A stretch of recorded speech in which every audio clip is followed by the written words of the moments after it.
अस्सलाम वालेकुम dear students, मैं हूं Mohammad Imran Scope Science Academy के साथ। डियर स्टूडेंट्स, इससे पहले हमने स्केलर और डॉट प्रोडक्ट डिस्कस किया था। आज हम वेक्टर और क्रॉस प्रोडक्ट जो है वो डिस्कस करने जा रहे हैं। चैप्टर फर्स्ट ईयर चैप्टर 2 का मोस्ट इंपॉर्टेंट आर्टिकल है वेक्टर और क्रॉस प्रोडक्ट, और ये बहुत बार जो है बोर्ड के एग्ज़ाम में आ चुका है, इसलिए इसको अच्छी तरह से पढ़ना समझना बहुत ज़रूरी है और इससे अक्सर जो है वो MCQs भी पूछे जा सकते हैं। तो डियर स्टूडेंट्स, आर्टिकल स्टार्ट करने से पहले वो तमाम स्टूडेंट्स जो हमारे चैनल पे न्यू है उनसे गुजारिश है कि हमारे चैनल को सब्सक्राइब करें, बेल आइकन को टच करें ताकि हमारी रेगुलर नोटिफिकेशंस आपको मिलते रहें। तो चलते हैं डियर, व्हाट इज़ वेक्टर और क्रॉस प्रोडक्ट। इसके नाम से जाहिर है कि ये आपके पास वेक्टर प्रोडक्ट है। मतलब ये है कि इसको सिंपली अगर हम डिफ़ाइन करते हैं, यूँ डिफ़ाइन करते हैं कि if the product of two vectors is a vector quantity। आपने दो वेक्टर्स का प्रोडक्ट लिया है, वो प्रोडक्ट आपके पास अगर वेक्टर क्वांटिटी आ जाता है तो ऐसे प्रोडक्ट को हम वेक्टर और क्रॉस प्रोडक्ट भी कहेंगे। अच्छा, that is vector quantity and is define as अब इसको डिफाइन कैसे करेंगे? दो वेक्टर्स हैं आपके पास, एक वेक्टर ए है, दूसरा वेक्टर आपके पास बी है। इन दोनों के दरमियान हम क्रॉस लगाएंगे रिप्रेजेंट करने के लिए। That is equal to A B sine theta into N. अब आपके पास दो वेक्टर्स थे, एक आपके पास वेक्टर आ गया, ये है आपके पास वेक्टर ई, और दूसरा वेक्टर आपके पास है, ये है आपके पास वेक्टर बी।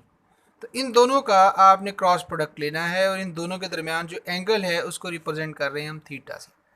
सो बच्चों, यहाँ पर आपके पास ए जो है ये है मैग्नीट्यूड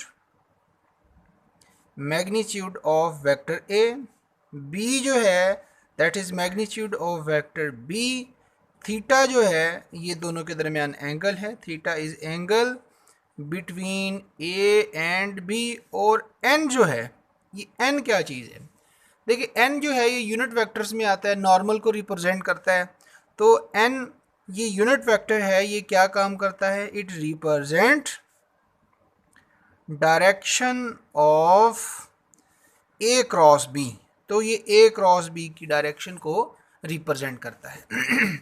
अब ए क्रॉस बी आपके पास कहाँ कहाँ आता है? तो इसकी ए क्रॉस बी की डायरेक्शन को रिप्रेजेंट करने के लिए हम यूज़ करते हैं राइट हैंड रूल। अब राइट हैंड रूल से हमने ए क्रॉस बी की डायरेक्शन डिटरमाइन करनी है। अब राइट हैंड रूल में क्या करेंगे? आपके पास जो वेक्टर ए है इसको बी की तरफ रोटेट करेंगे। So rotate A towards B. Vector A जो है उसको आपने बी की तरफ रोटेट करना है। फॉर एग्जांपल, हमारे पास ये देखें कि ये जो उंगली है ये अब रिप्रेजेंट कर रही है वेक्टर ए को, और ये जो पॉइंटर है ये रिप्रेजेंट कर रहा है वेक्टर बी को। तो आपने वेक्टर ए को रोटेट करना है टूवर्ड्स वेक्टर बी। जैसे ये वेक्टर ए है, इसको आप रोटेट कर रहे हैं बी की तरफ। तो राइट हैंड रूल में हम जो फिंगर्स हैं, फिंगर्स आपके पास होंगी वेक्टर ए, और जो आपकी हथेली है, पाम है, ये होगा आपके पास वेक्टर बी। तो rotate the fingers towards the palm. तो हमने फिंगर्स को पाम की तरफ, हथेली की तरफ रोटेट करना है। कर्लिंग ऑफ फिंगर्स जो हैं ये रिप्रेजेंट करेंगी रोटेशन को, और जो इरेक्ट थंब होगा दैट इज़ वर्टिकली अपवर्ड, ये इरेक्ट थंब जो है ए क्रॉस बी की डायरेक्शन को रिप्रेजेंट करेगा। So rotate A towards B, then curling of fingers represent rotation, while erect thumb represent direction of A cross B। तो right hand rule के मुताबिक आपके पास जो A क्रॉस B की direction आ रही है वो आ रही है दैट इज़ वर्टिकली अपवर्ड। तो ये आपके पास A क्रॉस B की डायरेक्शन आ रही है। इसको हमने नॉर्मल यूनिट वेक्टर n से रिप्रेजेंट किया है। तो ये जो वेक्टर है वो वहाँ यहाँ पे आएगा, थोड़ा सा ड्रामेटिक मिस्टेक है। तो ये बच्चों आपके पास राइट हैंड रूल के मुताबिक आपने डायरेक्शन डिटरमाइन कर ली। अब इसके बाद हम इसकी एग्जांपल्स की तरफ आते हैं कि हमारे पास इसमें कौन कौन सी एग्जांपल्स हैं। देखिए एग्जांपल्स में पहली आपके पास जो एग्जांपल है दैट इज़ टॉर्क। अब टॉर्क क्या है आपके पास, ये पोजीशन वेक्टर और फोर्स इन दोनों का क्रॉस प्रोडक्ट है। तो फोर्स भी वेक्टर है, पोजीशन वेक्टर भी वेक्टर है, और टॉर्क भी आपके पास एक वेक्टर क्वांटिटी ही आती है। दूसरी एग्जांपल हम लेते हैं दैट इज़ मैग्नेटिक फोर्स। अब मैग्नेटिक फोर्स की एग्जांपल लेते हैं। F is equal to Q V cross B। यहाँ पर वेलोसिटी भी मैग्नेटिक फील्ड है, वेलोसिटी भी वेक्टर है, मैग्नेटिक फील्ड भी वेक्टर है, और फोर्स भी आपके पास एक वेक्टर क्वांटिटी है। तो इन दोनों का क्रॉस प्रोडक्ट आपके पास वेक्टर आ गया। इसी तरह से एक और एग्जांपल ले लेते हैं, और वो है हमारे पास एंगुलर मोमेंटम। तो एंगुलर मोमेंटम L से रिप्रेजेंट करते हैं, ये है आपके पास R cross P। Position vector, linear momentum, इन दोनों का क्रॉस प्रोडक्ट भी आपके पास एक वेक्टर क्वांटिटी ही आ रही है। तो आपने इस तरह से मतलब टॉर्क हो गया, मैग्नेटिक फोर्स हो गया, एंगुलर मोमेंटम हो गया, ये आपके पास इसकी एग्जांपल्स हैं। अब हम आते हैं इसकी कैरेक्टरिस्टिक्स की तरफ। What is the characteristics of vector cross product, इसकी क्या कैरेक्टरिस्टिक्स हैं, क्या खसूसियात हैं, कौन कौन सी इसकी प्रॉपर्टीज़ हैं। तो पहले नंबर पे हम ये देखते हैं कि हमारे पास जो वेक्टर क्रॉस प्रोडक्ट है ये कम्यूटेटिव है या नॉन कम्यूटेटिव है, बिल्कुल ऐसे ही जैसे आपने स्केलर प्रोडक्ट में फाइंड किया था।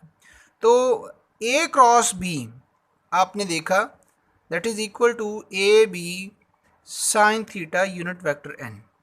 अगर हम लेते हैं B क्रॉस A तो उससे क्या चेंज आता है, यहाँ पे हम लिखते हैं mathematically B A sine of theta unit vector n dash, इसको n डैश से रिप्रेजेंट कर देते हैं। तो आपके पास उसी तरह से वेक्टर A है और वेक्टर B है। तो पहले आपने जब A क्रॉस B लिया था तो आपने A को रोटेट किया था B की तरफ। अब आप जब B क्रॉस A लेंगे तो B को रोटेट करेंगे A की तरफ। तो B को जब आप A की तरफ रोटेट करेंगे तो आपके पास जो इन दोनों का क्रॉस प्रोडक्ट आता है B क्रॉस A, ये आता है वर्टिकली डाउनवर्ड। इसको यूनिट वेक्टर n से डैश n डैश से रिप्रेजेंट कर देते हैं। इसका मतलब ये हुआ कि आपके पास ये जो n डैश है unit vector n dash that is equal to minus n। तो ये आपके पास माइनस n मतलब इस यूनिट वेक्टर और इस यूनिट वेक्टर इन दोनों की डायरेक्शन जो है वो एग्जैक्टली ऑपोजिट है। मैग्नीट्यूड दोनों का सेम होगा क्योंकि यूनिट वेक्टर का मैग्नीट्यूड हमेशा 1 होता है। तो इसी को हम लिख देते हैं B cross A is equal to B A sine theta n dash की बजाय हम माइनस n लिख देते हैं। अब इस माइनस को शुरू में लिख देते हैं, तो minus B A sine theta unit vector n। अब क्योंकि ये बी ए साइन थीटा ये सारे मैग्नीट्यूड को रिप्रेजेंट कर रहा है तो इसकी ऑर्डर को चेंज करने से कोई फ़र्क नहीं पड़ेगा। तो minus A B sine theta unit vector n, तो ये आपके पास आ जाता है माइनस ए क्रॉस बी के। तो यूँ भी लिख सकते हैं या इसको यूँ भी लिख सकते हैं आप, A cross B is equal to minus B cross A. तो इसका मतलब ये हुआ कि A cross B B cross A के बराबर नहीं है, hence A cross B that is not equal to B cross A. तो जब A cross B cross A के बराबर नहीं है तो इसका मतलब ये हुआ कि आपके पास cross product of two vectors that is non commutative. तो ये आपके पास क्या है, नॉन कम्यूटेटिव। तो पहली प्रॉपर्टीज़ की ये है स्केलर और cross product of two vectors is a non commutative. इसके बाद हम इसकी अगली प्रॉपर्टी की तरफ चलते हैं और वो है हमारे पास इसकी परपेंडिकुलर वेक्टर्स के दरमियान। दूसरा, इफ टू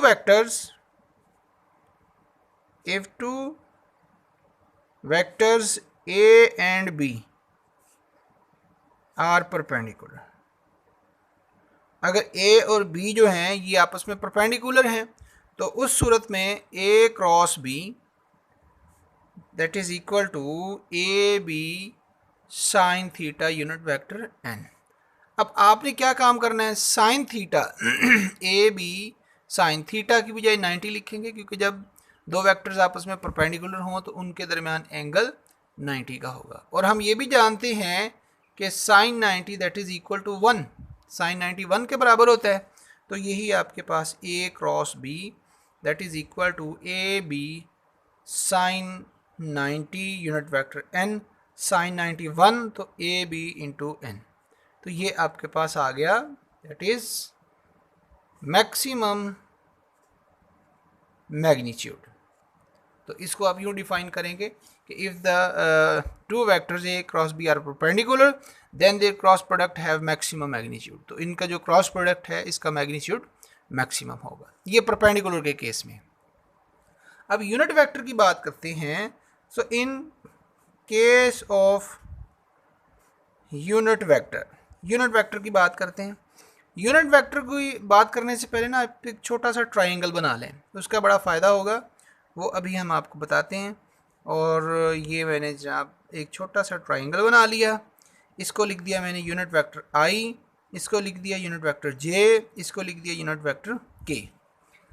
इसको मैंने साइक्लिक ऑर्डर में अरेंज कर दिया है। उसकी वजह ये है कि दो वेक्टर्स का जो क्रॉस प्रोडक्ट होता है, अगर दो वेक्टर्स एक्स वाई प्लेन के अंदर हैं तो इन दोनों का जो प्रोडक्ट होगा वो इस प्लेन के परपेंडिकुलर होगा, मतलब होगा Z axis.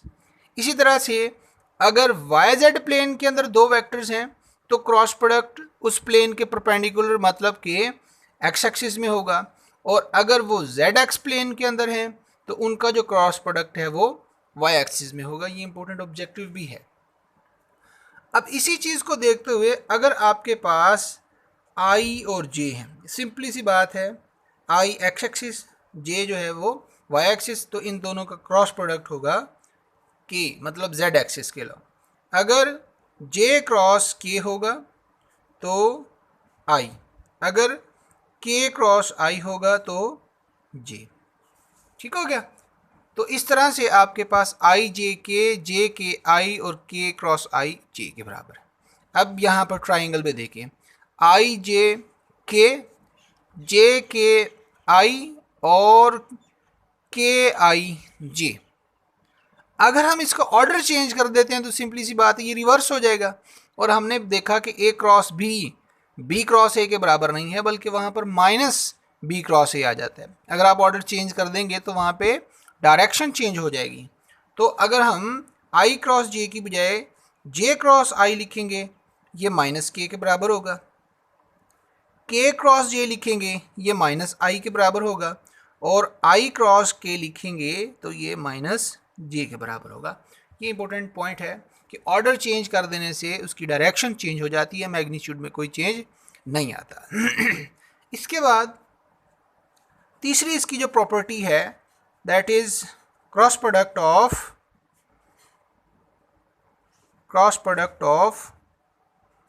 To parallel and anti parallel vectors. अब दो वेक्टर्स हैं वो आपस में पैरेलल या एंटी पैरेलल वेक्टर्स हैं, तो उस सूरत में उनका जो क्रॉस प्रोडक्ट है वो क्या आएगा, दैट इज नल वेक्टर। वो नल वेक्टर आएगा। जैसे A cross B, A B sine, parallel के लिए एंगल 0 आएगा, यूनिट वेक्टर एन। साइन 0 हमें पता है कि 0 के बराबर होता है, ए बी को 0 से मल्टीप्लाई करें तो 0 हो जाएगा। तो वो वेक्टर जिसका 0 मैग्नीट्यूड हो, डायरेक्शन हो, आर्बिट्रेरी डायरेक्शन हो, that is equal to null vector. तो वो नल वेक्टर के बराबर, इसको 0 नहीं कहेंगे, इसको नल वेक्टर कहेंगे। इसी तरह से अगर दो वेक्टर्स आपस में एंटी पैरेलल, ये था पैरेलल और ये है एंटी पैरेलल, तो उस सूरत में A B sine of 180 unit vector है। साइन 180 भी हमारे पास 0 के बराबर होता है, तो ये भी 0 डायरेक्शन मतलब कि ये नल वेक्टर के बराबर होगा। इसी तरह से अब चौथे नंबर पे आ जाते हैं, फोर्थ इसकी property that is self product. Self cross product. अब सेल्फ क्रॉस प्रोडक्ट में ए क्रॉस ए या बी क्रॉस बी इस तरह से लिख सकते हैं। तो ये आपके पास ए साइन थीटा इंटू एन। अब हर वेक्टर जो है वो अपने आप के पैरेलल होता है, तो यहाँ पर भी हम साइन ज़ीरो लिखेंगे। साइन ज़ीरो ए स्केयर और साइन ज़ीरो ज़ीरो, इसके साथ ये होगा तो ज़ीरो और आर्बिट्री डायरेक्शन, ये भी नल वेक्टर के बराबर हो जाएगा। सो यहाँ पर अब हम यूनिट वेक्टर की बात करते हैं। इन केस ऑफ यूनिट वेक्टर, तो यूनिट वेक्टर के केस में आई क्रॉस आई, इसको आप देखें सेल्फ प्रोडक्ट भी कह सकते हैं और दो पैरेलल वेक्टर्स भी कह सकते हैं। इसी तरह से